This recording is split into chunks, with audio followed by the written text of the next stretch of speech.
place to play, and how they get treated, and the availability to whatever you need is there. Do you want what you do to matter?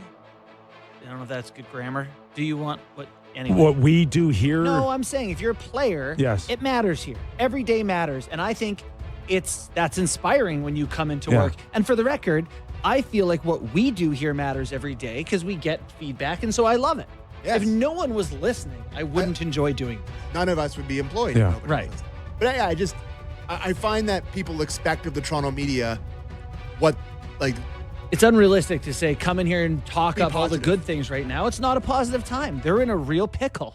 A dilly of a pickle, if you will. But I do think it takes a little bit of a different kind of guy to withstand the bad times here in this town now. For sure. Right? You need a guy that a few things can bounce off. I don't know if Willie's been a good example. I don't know if you need to go back to their grade 3 elementary teacher to say, who said it bounce off of me, sticks onto you. Yeah. That you're rubber and I'm glue. Is yeah, that it? rubber and I glue. Yes. Who's got that? Bad today. On your roster. Oh. Right?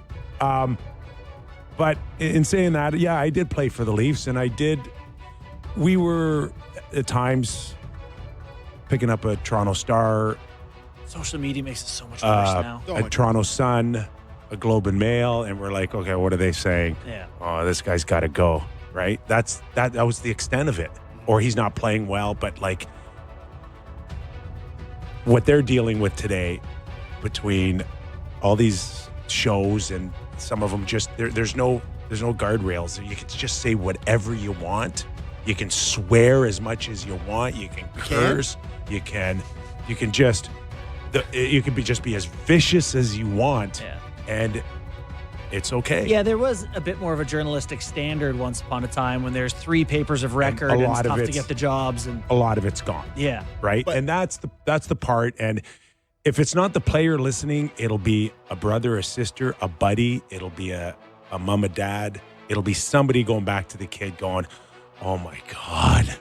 Yeah. Can you believe what they're saying about you? This is awful. Yeah, once in a while when my buddy sends me a YouTube comment, it's like, did you see this? I'm like, no, I didn't see this. And there's times when it's really like it's not fair, but like who's going to police it? Who's going to watch it? Who's going to tell them, no, you can't say that. But what's so different now is that social media element where it doesn't even have to be someone with a podcast. It can just be anyone. And, because of algorithms, they're on the Leafs. They get served some Leaf stuff on Instagram, I'm sure. They see pictures of themselves photoshopped into, I don't even want to suggest some of the things I've seen. Yeah.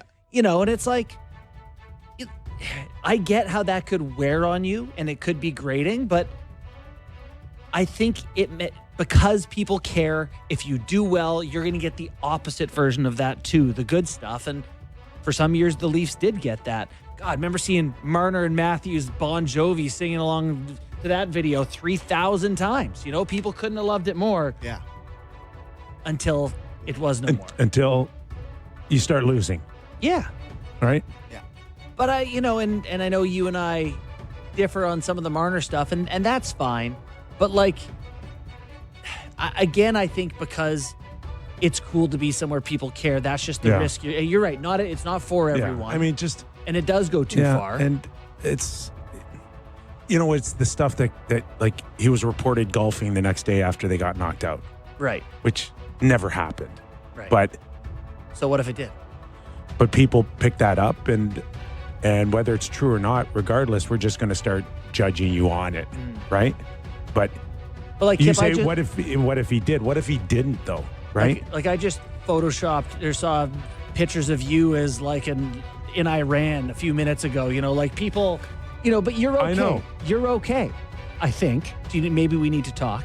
But this is just kind of part of the market. It's like when you play. Like just worry about the things that you can control. Right. And don't worry about the rest. Don't. That's that. And some guys, to your point, some guys can do it, some guys can't. Yeah, I mean, it's on a much smaller scale, but I don't know if you guys read my mentions in the last year and a half. Like, people are very mean online. Sammy, that's a thing. I just want to come over and squeeze your cheeks. Like, who could be mad at you? Who could be mad at you? Well, I'll show you my DMs one day. It's just, it's So- tough so- to be in the public eye, but you're paid $13 million. That's what the money is for. Yeah, but I guess to the point of Pat Maroon or whoever else it may be, you can also make $13 million and not have that somewhere else. So is it a deterrent for people playing here? I think it's a combination of taxes, and it snows here and people can be aggressive. I think, excuse me, I think that when it's bad here, it's very likely to drive people away, but because it can be so good when people see it starting to grow.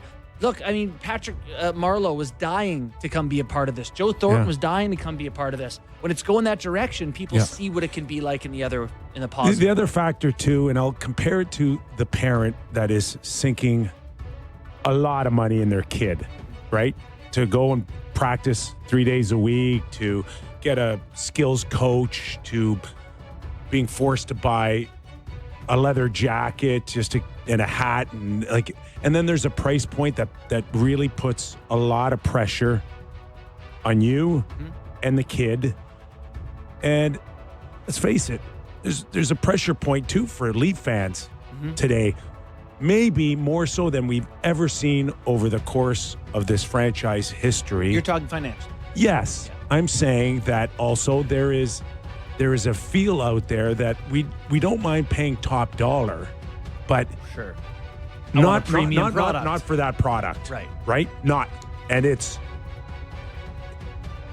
more stressful today than it's ever been. And I don't care whether you own a corporation or you're the president and CEO or you're just a guy who just buys his season tickets because it's because that's where you want your money to go.